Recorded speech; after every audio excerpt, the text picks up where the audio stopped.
Merci Antoine. Mesdames, messieurs, qui était là l'année dernière, levez la main. Alors, mesdames, messieurs, ceux qui viennent de lever la main se rappellent forcément d'elle. Anne la Belge.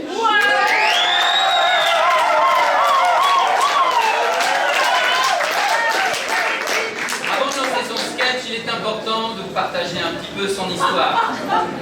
Anne la Belge est donc, comme son nom l'indique, belge.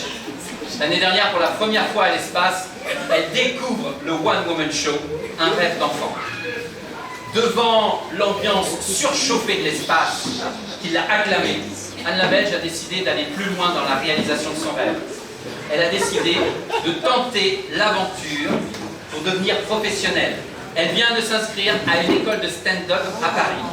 Et peut-être que l'année prochaine, elle sera devant nous et sur tous les écrans de la Terre.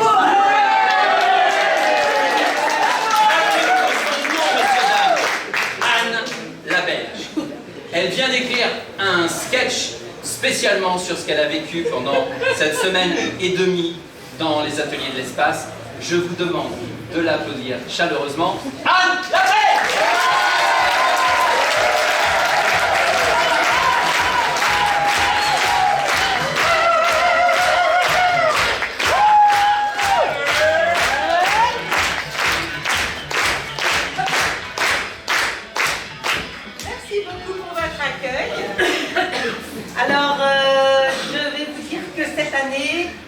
Mon accueil ici a été formidable, parce qu'on a eu quelques vagues avec mon sketch de l'année passée où il y avait des soucis logistiques. Mais tout s'est bien passé, j'ai eu mon mobilo en temps et en heure, il n'y avait personne dans mon lit, c'était vraiment exceptionnel.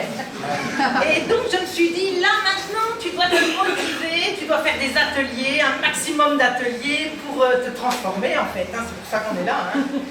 Alors j'ai commencé tout simplement avec un cours de yoga. Je me suis dit que je manquais un peu d'élasticité et j'ai vu le prof de yoga et ça m'a aidé aussi à m'inscrire. Il était pas mal foutu du tout. Et je me suis dit, allons-y, n'ayons pas peur.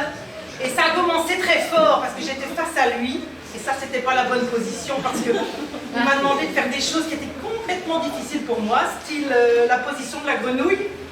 Alors tu joins tes talons, hein, et puis tu fais hop, hop, je vais pas le faire trop ici parce que tu vois avec les spots j'ai chaud, et j'ai fait ça pendant 20 minutes quand même, hein. Il m'a dit que j'étais la seule qui avait tenu sur le cours, j'étais fière de moi, et tout à coup quand j'ai terminé, il me dit mais c'est très bien, tu as réactivé ton énergie sexuelle. J'en avais pas besoin de ça, hein. Tu penses bien que moi j'en ai à revendre de l'énergie sexuelle. Comment est-ce que je fais après pour m'endormir, moi? Et j'ai continué à essayer de le bluffer un peu. Il a demandé que tout à coup notre main gauche aille sous le genou gauche pour attraper la cheville droite, le bras droit devait entourer le genou droit pour passer sur le genou gauche, relever la cuisse gauche, la superposer sur la cuisse droite. Vous suivez, hein? Parce que je ne vais pas revenir en arrière, hein. Pour moi c'est déjà terriblement compliqué. Et donc je me suis retrouvée comme ça, et après il fallait que je relève mes genoux sous mon menton. Et ainsi calé, il fallait que je me tourne un tout petit peu sur la gauche en bascule. Et là il dit gardez votre mâchoire détendue. Comme si j'avais déjà eu la mâchoire détendue. Et ensuite, il me demande de sourire. C'était juste pas possible. Il dit j'avais des tiraillements dans mon corps de partout. Je dis je vais crever ici sur ce tapis. Comment est-ce que je vais appeler à l'aide, moi? Et je me suis rendu compte que j'avais encore des parties mobiles, tu vois, les doigts. Je dis je vais faire un signe à mon voisin de droite. Et puis ensuite gauche. Rien. Tu peux crever. C'était un yoga en toute conscience. Chacun était branché sur son corps. J'ai senti que j'étais à la fin de ma vie. Mais il est arrivé. Ah, tu as besoin d'aide? Quelle question? Ouais, je suis tout emberlificoté, je ne sais même plus ce que j'ai fait en dernier. Tu pourrais avoir la gentillesse de me déplier, j'ai quand même 2 enfants qui m'attendent à la maison, quoi. Et alors il m'a déplié. Oh, j'étais rassurée, dit quand j'ai vu que ça fonctionnait de nouveau. J'ai récupéré tous mes membres, tu vois. Et là, bon, peut-être je fais 10 cm de plus de partout, mais tout fonctionnait. Alors après, quand même, il m'a plus vu. Hein. J'ai tenté autre chose, j'ai fait de la PNL. Je ne sais pas si vous connaissez la PNL, ou la PNN, je ne sais plus très bien. Enfin, on programme des mauvais souvenirs dans sa cuisse gauche. On va tomber les bonnes choses.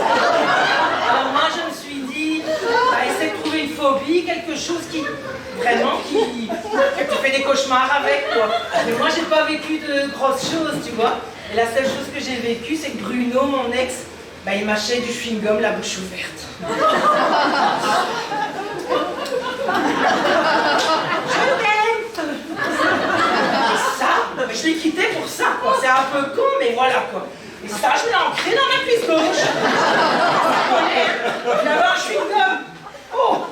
Et après, j'ai cherché une image qui me fasse plaisir, et ça, j'ai eu du mal à la trouver quand même. Mais je me suis souvenue de ma mamie qui était bien grosse et qui me faisait des gros câlins. Et j'ai dit, mamie, cuisse droite. Alors voilà, après je me suis entraînée, hein. Bruno, mamie, Bruno, mamie, Bruno, mamie. Et puis, j'ai quitté l'atelier sans me rendre compte, j'ai pu penser à tout ça. Quand je suis venue ici la semaine passée, il y avait un spectacle, ils sont comme ça. Qu'est-ce que j'ai ri de mon cœur. Et alors j'ai oublié. Par mes gardes, j'ai tapé sur mes deux cuisses d'un coup. Et alors, qu'est-ce qui s'est passé? Eh ben, Bruno, mon ex, il était en train de rouler une pelle à ma grand-mère et de payer son chewing-gum.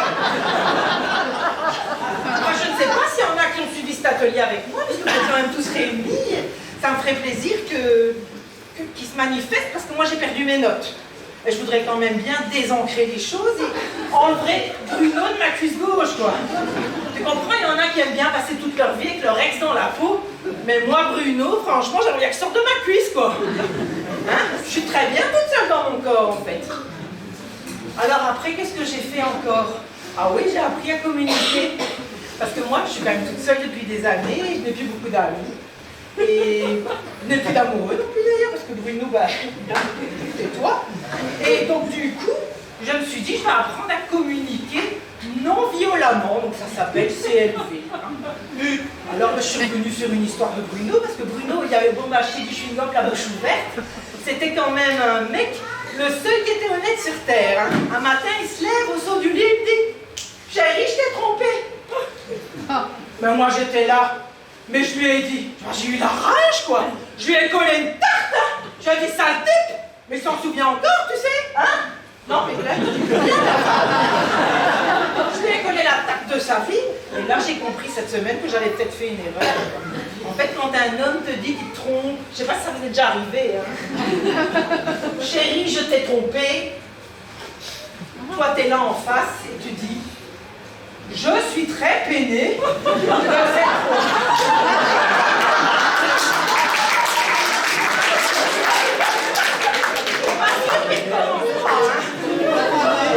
Et alors là-dessus, tu dois aller chercher dans tes tripes parce que tu as différents tiroirs, si j'ai bien compris, parce que pour moi, c'est pas tout clair.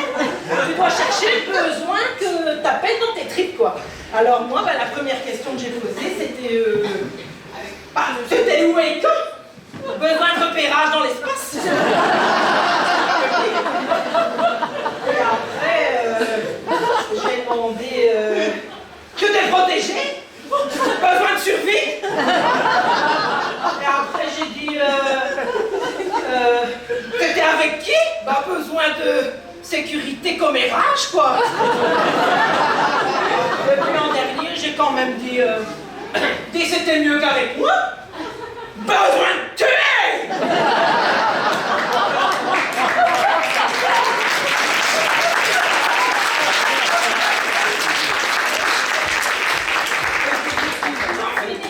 J'ai quand même repris ma CLV à moi. Hein. C'est-à-dire ma communication non verbale. Tu m'as trompé!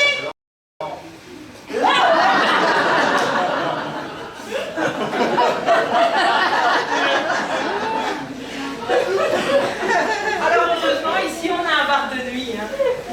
Ça vraiment, ça nous sauve. Hein. Moi, quand je ne suis pas fort en forme et que je n'ai pas bien compris les ateliers et que je ne sais plus comment je m'appelle, alors je vais au bar de nuit et je me trémousse. Hein. Et je bois quelques bières, parfois un petit peu trop. Pour rien vous cacher, la semaine passée, je ne savais plus comment je m'appelais. Et je suis rentrée chez moi et le lendemain, je me réveille, j'avais un troupeau de bisons dans ma tête. Et comme d'habitude, je masse mon cuir chevelu, et j'arrive à la racine de mes cheveux et je me dis, incroyable! Mon chakra racine est monté dans mes cheveux!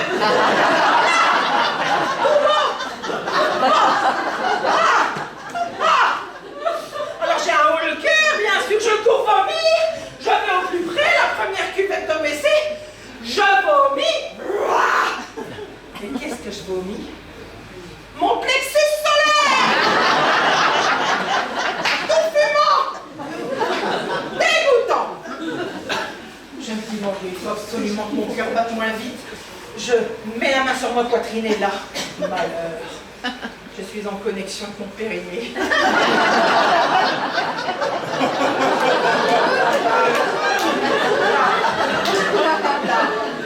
Je me mets à pleurer. Je me dis, il y a le chaos dans mes chakras. Tout est en désordre. Qu'est-ce que je vais faire? J'en vois toutes les couleurs, mais ça passait du jaune, du orange, du rose, du violet. Je cours chez les voisins. Et je sens quelque chose dans mon pied gauche qui m'empêche d'aller à mon rythme. Je me dis, c'est pas possible, ça va s'arrêter un jour. Je regarde mon pied gauche. Et là, vous devinerez jamais. Mon chakra couronne tombé du grenier à la cave dans mon pied gauche. Alors je me suis dit, maintenant que tu te poses, t'arrêtes de crier, t'arrêtes de pleurer. Dans tout ce chaos, il va falloir que tu sois positive et que tu montres que tu as l'espace depuis 2 ans. Je prends les positions. Ah mais oui, j'ai trouvé la bonne nouvelle.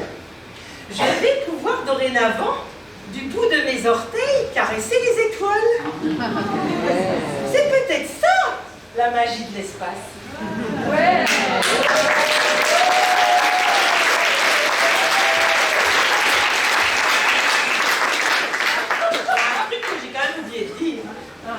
C'est que j'ai fait quelques cours de leçons amoureuses. Oui, ben oui. On m'a parlé de Jacques Salomé, donc j'ai été au cours. Je me suis dit, écoute, fin de ton célibat, tu vas appliquer tout à la lettre. Mais j'ai pas compris très bien ce qui se passait. On a pris un homme, on a pris une femme, on a tendu une écharpe entre eux. Hein, et on a dit à la femme, tu n'es responsable que de la moitié de l'écharpe. Et à l'autre, tu n'es responsable que de ta moitié à toi. C'est dingue cette histoire. Chacun est responsable de son petit bout. Comment est-ce qu'on peut être épanoui comme ça? Moi, si je viens en couple, c'est quand même pour que chacun s'occupe du petit bout de l'autre. Alors, Jacques Salomé, je ne sais pas s'il est si heureux que ça. Je vais quand même aller faire mon enquête. Enfin, tout ça pour vous dire que la bonne nouvelle, c'est que je vais pouvoir dorénavant m'occuper de mon petit bout toute seule, sans culpabilité. C'est ça, la magie de l'espace. Ouais!